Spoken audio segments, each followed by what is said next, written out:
Dalawa po ang virus na kumakalat sa bansa. Unang virus, COVID-19 virus. Talaga pong totoo, nakakandamatay ang tao. Nagkakasakit mga doktor natin. Nangamatay na ho mga doktor natin. Totoo yung COVID-19. Meron pa ho isang virus na kumakalat. Ang bagong tatag na virus sa panahon na ito, ang tawag ko ay polyvirus. Tandaan niyo po may kumakalat na virus. Polyvirus. Ano po yun? Political virus. Kahit anong gawin ng gobyerno, national government, kahit anong gawin ng lokal na pamahalaan ng lungsod ng Maynila, walang sapat na solusyon sa sitwasyon natin ngayon sapagkat walang masusing pag-aaral na nagawa para labanan ang isang pandemic sa panahon natin. Ibig sabihin tayo, nagtatapatal lang tayo Kahit si President Duterte o si Mayor Isko, hindi na matulog araw-araw. Kahit ang mga kabinete at ang mga department of heads ng lokal na pamahalaan, kahit hindi na po matulog araw-araw, hindi sasapat ang aming tulong. Kasi nasolusyon na ng isa, another problem will arise. And another problem will arise. And so on and so forth. Kasi po, kagulag-gulantang ang pandemic na ito. Ngayon, ako na po mismo nagpapatunay sa inyo. Total, meron naman ho kayong internet. Siyasatin ninyo ang Estados Unidos.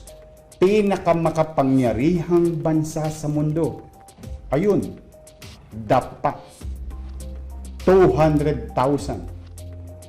Japan, Singapore, China, Hong Kong, lahat ng mga kapitbahay nating mayayaman sa rehiyon. Dapat. Europa. Dapat. Huwag natin sasabihin na alam dapat ni President Duterte, alam dapat ni Mayor Isko ang lahat ng solusyon o ng mga pinuno sa gobyerno. Ay hindi po, wala po makapagsasabi ng tamang solusyon. Wala po. Pero, ang tanong, meron bang ginagawa ang gobyerno? Yan dapat natin ang tanungin. Ang sagot ko naman, ako po naniniwala dahil marami na pong aksyon, hindi po salita. Marami na pong aksyon ng national government through President Duterte na naitulong sa Maynila. Marami na pong senador ang tumulong sa Maynila. Marami na pong congressman ang tumulong sa Maynila. Marami na pong mga gabinete tumulong sa Maynila. Marami ng mga kumpanya tumulong sa Maynila. Pribadong kumpanya tumulong sa Maynila. Mga tao sa Maynila, ordinaryong tao, tumulong sa Maynila.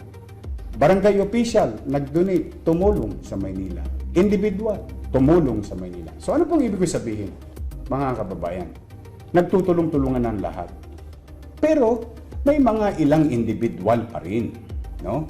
Na siguro hindi nakaka-move on sa politika. Stay mo yung picture na yan. Ipaliliwanag ko yan. Yan ang maganda. Yan yung totoo kagabi. Pero pa rin mga individual na hindi nakaka-move on sa kanilang mga politika. Kaya po mga kaibigan, lumalabas ngayon, dalawa po ang virus na kumakalat sa bansa. Unang virus, COVID-19 virus. Talaga pong totoo, nakakandamatay ang tao. Nagkakasakit mga doktor natin. Nangamatay na ho mga doktor natin. Totoo yung COVID-19. Yun. Meron pa ho isang virus na kumakalat. Ang bagong tatag na virus sa panahon na ito, ang tawag ko ay polyvirus. Tandaan niyo po may kumakalat na virus. Polyvirus. Ano po yun? Political virus. Ayan po ang nangyayari ngayon. Pero, pagka ganun man, tayo mga taga Maynila, mga taga Binondo, mga taga Tondo, kayo ang pinakamalapit dyan. magsalita kayo. Patunayan natin sa kanila na hindi totoo yung mga ginagawa ng mga ilang individual na ang tanging hanap buhay ngayon ay work at home. Kasi may ilang individual, totoong work at home. Nagtatrabaho sila para sa mga tunay na kumpanya at industriya. Meron pa isang division ng work at home ngayon. Yung walang magawa, pipindot lang sa internet, bayad na. Yun yung work at home na nangyayari. Wala silang magawa sa buhay. Basta sila kumain lang, di baling sirain nila ang gobyerno, di baling sirain nila ang utak ninyo para kayo tumaas lalo ang stress ninyo, para kayo lalo maging anxious, para lalo kayo mangamba, para lalo kayo mag-alimpuyo. So sa pangangamba ninyo, sa alimpuyo ninyo, sa inis ninyo, sa takot ninyo, doon kumikita yung ilang individual. Yun ang pinakakain nila sa kanilang bituka at sa bituka ng kanilang pamilya.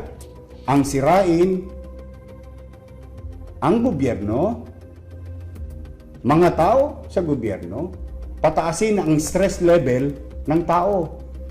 Dahil ngayon, ang kailangan ng tao na dapat naririnig sa gobyerno, una, hope. Ang kailangan nakikita ng tao ngayon ay pag-asa. Pangalawa, higit sa lahat, dapat nararamdaman ng tao ngayon, gobyerno, aksyon ng gobyerno. Yun ang dapat maramdaman ng tao. Ngayon, mga kababayan, di ba? So, para kumita lang sila, yung mga ilang individual na work at home, pindot sa internet, sirain ang utak, kaisipan, damdamin ng tao. Pabagsakin ang inyong pag-asa na tayo, mga nagkakaisa, na labanan ang COVID-19. Pero, sabi nga, ang katotohanan ay hindi may kukubli. Ang tanso'y tubugin mo man ng ginto, tanso pa rin. Peke pa rin. Kumbaga sa alahas, pansi pa rin. Gold-plated. Hindi tunay na gold. So, mga kababayan, ayan po importante ho yan we should start learning how to discern maging mapanuri tayo. Kasi po, may mga batas na po ngayon na umiiral. At sa tingin ko po, mga kababayan, mahigpit po ang gobyerno ngayon na bantayan ang mga nagpapakalat ng fake news. Kasi hindi po siya nakakatulong. At yan din mga individual na yan na nagpapakalat ng fake news, ayan din yung mga individual na wala pang naitulong sa inyo. Wala pang naitulong sa kapwa nila, wala pang naitulong sa bansa, at hindi bahagi ng solusyon ng ating krisis na kinakaharap. Hindi po nila nararamdaman, mga kababayan, yung hinagpis ninyo, yung pagkayamot ninyo, yung pagkabugnot ninyo, yung paghihirap ninyo na gusto nyo nang maging normal ang buhay natin. Hindi nila alam yun. Ang alam nila, sila ay susweldo sa mga amo nilang politiko para kumita lamang at mapalaganap na mapaangat yung mga politikong natalo na sa halalan o mga politikong may interes sa ibang posisyon para sa kasikatan ng iba, mga apak ng iba. Kaya ako ang lagi kong panawagan, kung maalala ninyo, pinanawagan ko, Presidente, Vice President, Kabinete, Senador, Congressman, kaming mga mayor, Governor, ano sabi ko, mga barangay official, ano sabi ko, magkaisa na tayo. Di ba yun ang panawagan ko? Kaya ko yan paulit-ulit na panawagan sa aming mga taong gobyerno, dala ng tao ay umaasa sa gobyerno. Umaasa na siya ay makapagbibigay ng ayuda, mga pamamaraan o solusyon na maaari makakagaan sa hinagpis ng taong bayan. Yan ang trabaho ng gobyerno. Kaya yan ang pakiusap ko. itabi ang kulay ng politika. Pero still, meron pa rin. Okay. So, hopefully mga kababayan, naliwanagan kayo. Pero, magre-real talk tayo. Magre-real talk tayo. Kasi kawawa naman yung mga taga Maynila. Baka hindi alam ng Metro Manila o ng buong Luzon. Kasi yung isang congressman, taga Luzon po yun. No? Para lang malaman ninyo. Baka lang nakakaligtaan nyo na. Doon sa mga, kasi sabi daw, ito daw, galing sa post. Yung pakita mo yung post. Ang nag-post daw, galing sa isang grupo ng reputable businessmen. O, sige. Sabi nila, ang claim, sige, hanapin nyo muna kaysa nagtatalo-talo sa likod. Sige, pakita nyo muna. Ang sabi nila, ito daw ay galing sa isang reputable group of businessmen. Okay, reputable yan ang ginamit na word. Doon sa grupo ng reputable businessmen. Dapat kayo magpasalamat sa aming mga taga Maynila. Bakit po? Ako po, derechahan. I am now speaking on behalf of the people of Manila. Dapat kayo magpasalamat sa amin. Bakit po? Businessmen, kaming mga taga Maynila, inaakap namin ng sakripisyo. Ang Divisoria ay ang tanging area na exempted sa curfew. Bakit po? Ba't nyo in-exempt yung Divisoria sa curfew? Mayor, bakit naman ganun? Kasi mga kababayan ko taga-lungsod, naaawa ho ako sa mga taga-Metro Manila. Anong ibig sabihin nun, Mayor? Ba't kayo naaawa sa Metro Manila, Mayor lang kayo ng Maynila? Opo, dapat tayong maawa. Dapat tayong makiisa sa mga kapitbahay natin sa Metro Manila. Kasi tungkol to galing daw to sa reputable business group paliwanag natin sa kanila, baka lang nakakalimutan nila yung sakripisyong dinadama ng Maynila para lang mabigyan ng gulay ang mga palengke ng Metro Manila para mapadalhan ng mga manok, karne ang Metro Manila para mapadala ng toyo, paminta, sibuyas, kalamansi, munggo, yan pong lahat, ultimong mani, lahat ng prutas na halos nakikita ninyo na orange, apple, ubas, lycheas, mga mangga, itlog, kami po sa amin galing yan. Tanong, Mayor, hindi naman kayo ang nagpo-produce niyan Opo, kasi yan ang tulong namin para patuloy na umagos, dumaloy ang pagkain sa Maynila, sa kani-kaniyang pamilyang bayan, at patuloy na umagos at dumaloy ang mga pangunahing bilihin ng tao. Sa Metro Manila at Greater Manila, pinayagan namin, inayudahan namin, sinangyayunan namin ang polisiya ng gobyerno na patuloy pa rin bukas ang mga pamilyang pagkain na galing sa mga magsasaka natin, magpo-poultry, magkakarne. Sa Northern Luzon, mga mag-iitlog sa Batangas, mag-iitlog sa Laguna, magmamanok sa Laguna at Batangas, mag-iitlog, magmamanok sa Bulacan, magbibigas. Lahat halos ng bigas ninyo ay dito rin dinadala sa Maynila. Sa Dagupan, dinadala sa Binondo, dinadala sa Velasquez Tondo sa may ibaba ng Infanta Bridge. Lahat ng bigas halos sa Isabela. Lahat po yan pinayagan namin na makapasok sa Maynila.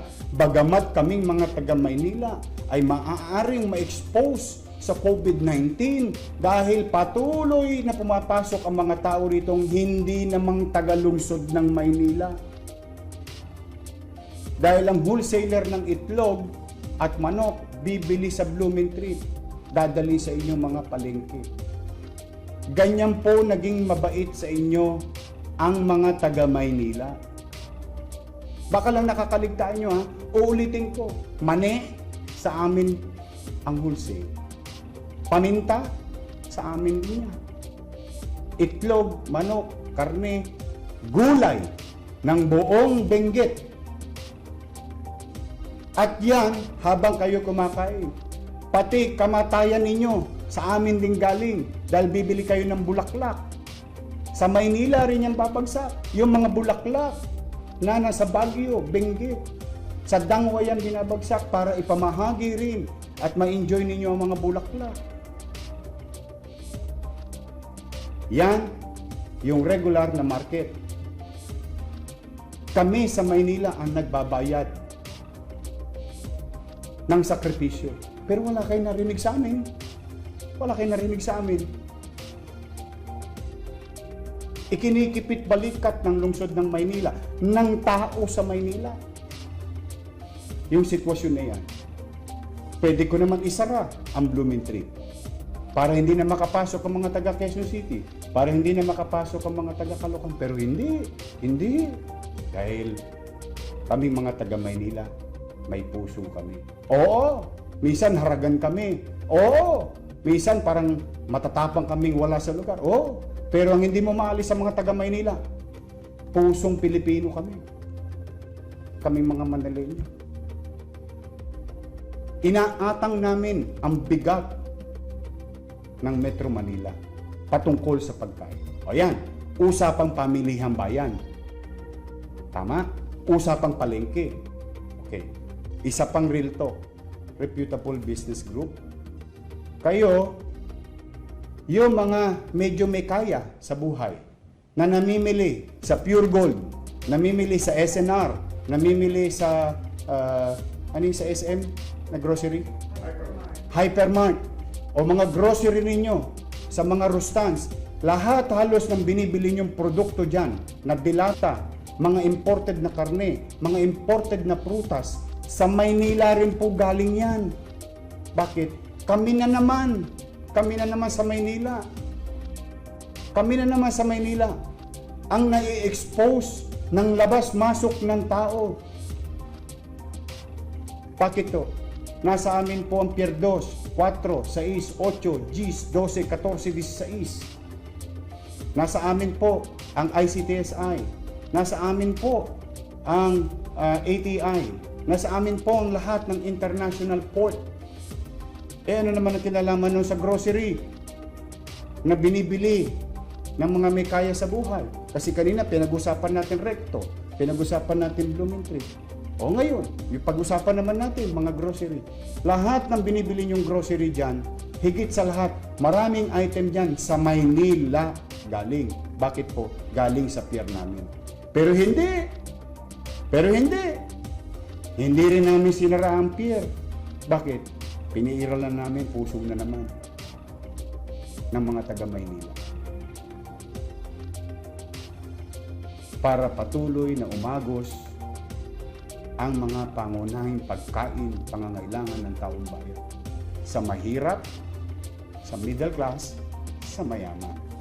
O bakit ko yan sinasabi sa inyo?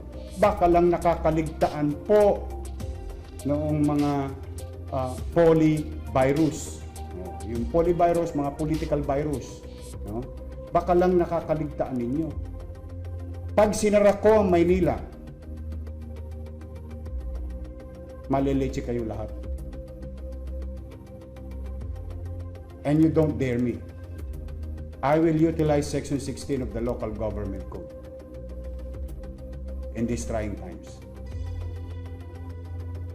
Kaya ang dapat namin marinig sa inyo na mga nakikinabang sa Maynila patungkol sa negosyo, ipagpasalamat ninyo, huwag sa akin, sa mga taga Maynila. Kasi kami ang bumubuhat at umaatang ng patuloy na maibsan ang pangangailangan sa pangunahing bilihin ninyo sa buong Metro Manila. Tandaan ninyo, may isa pang isinara na bagsakan ng gulay sa isang syudad. Saan pupunta yon? Sa Maynila na naman. O ito kami sa Maynila. Akap dito, akap doon. Bakit? Ang pinaiiral namin hindi parokyal. Hindi kami-kami lang. Tapos kayo-kayo lang. Kundi ang pinaiiral namin sa Maynila, tayo-tayo. Dahil pag ang Maynila pumalpak, hawa-hawa din kayo sa Metro Manila. Pag ang isa pang syudad sa Metro Manila pumalpak, hawa-hawa rin tayo sa buong Metro Manila. Kaya hindi nyo ba naiintindihan ng aking panawagan? Magkaisa.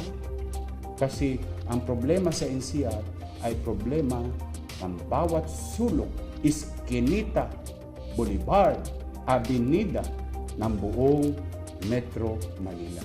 Whether kayo'y nakatira sa mga condominium o whether kayo'y nakatira sa Baseco, sa Parola, sa Isla Putimbato, sa 105, sa Hapilan na nasunog pa kanina. Pare-pareho tayo. O yun, para lang magkaintindihan tayo. Yan po, kung kami-kami lang dito, ano ba namang ipasok ko lang yung ano yung kailangan namin?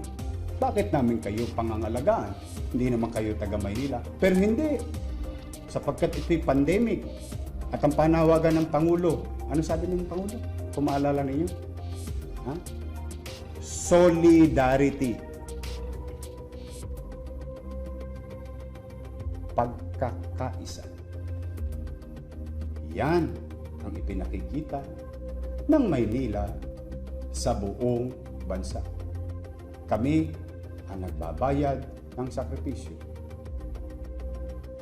At hindi kaila sa inyo ang patuloy na pagdami ng presensya ng positibo sa COVID-19 sa lungsod.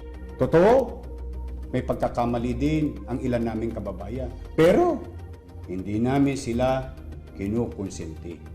Kaya hindi marapat na gawin ninyo ito sa Maynila na ipoproject nyo ang mga taga Maynila walang disiplina. Hindi po.